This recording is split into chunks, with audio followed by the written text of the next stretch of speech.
प्रातःकाल दैनिक कार्यों से निवृत्त होकर गौतम बुद्ध के सभी शिष्य एकत्र हो गए। गौतम बुद्ध ने संदेश देना आरंभ किया। वे बोले, आज मैं तुम्हें ऐसे व्यक्ति की कथा सुनाता हूँ जिसके पास सब कुछ होते हुए भी वह दुखी था। गौतम बुद्ध ने कहना आरंभ किया। किसी नगर में एक सेठ रहता था। उसके पास लाखों की संपत्ति थी, बहुत बड़ी हवेली थी, नौकर चाकर थे। फिर भी सेठ के मन को शांति नहीं थी। एक दिन किसी ने उसे बताया कि यहाँ पास के ही एक नगर में एक साधु रहता है।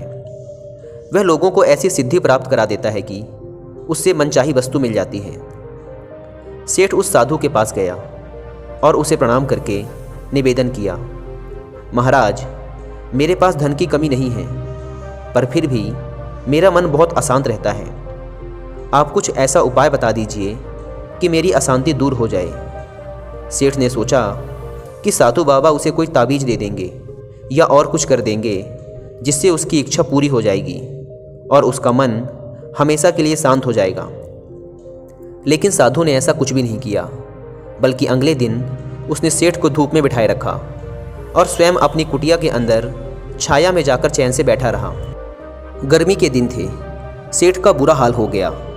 उसको बहुत गुस्सा आया, पर उसने किसी तरीके से खुद को शांत रखा। दूसरे दिन साधु ने कहा, आज तुम्हें दिन भर खाना नहीं मिलेगा। भूख के मारे दिन भर सेठ के पेट में चूहे कूदते रहे। अन्न का एक दाना भी उसके मुंह में नहीं गया। लेकिन उसने देखा कि साधु ने तरह तरह के पकवान उसी के सामने बैठकर बड़े आनंद से खाए। सेठ उस रात बहुत परेशान रहा। वह एक क्षण को भी नहीं सो पाया। उसे नींद ही नहीं आई। वह रात भर सोचता रहा कि साधु तो बड़ा स्वार्थी निकला। तीसरे दिन सवेरा होते ही उसने अपना बिस्तर बांधा और चलने को तैयार हो गया। तभी साधु बाबा उसके सामने आकर खड़े हो गए और बोले, सेठ, क्या हुआ? सेठ ने कहा, मैं यहाँ बड़ी आशा लेकर आपके पास आया था, लेकिन मुझे यहाँ कुछ भी नहीं मिला।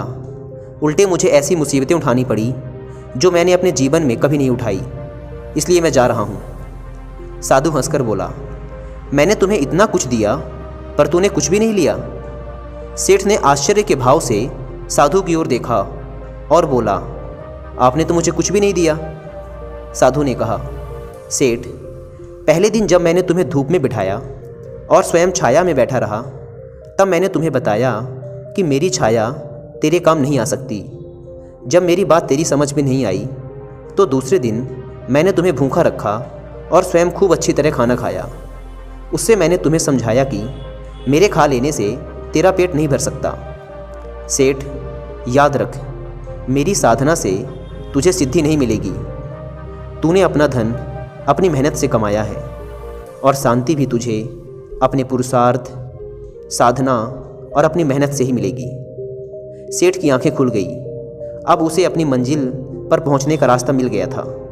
साधु के प्रति आभार व्यक्त करता हुआ वह अपने घर लौट आया।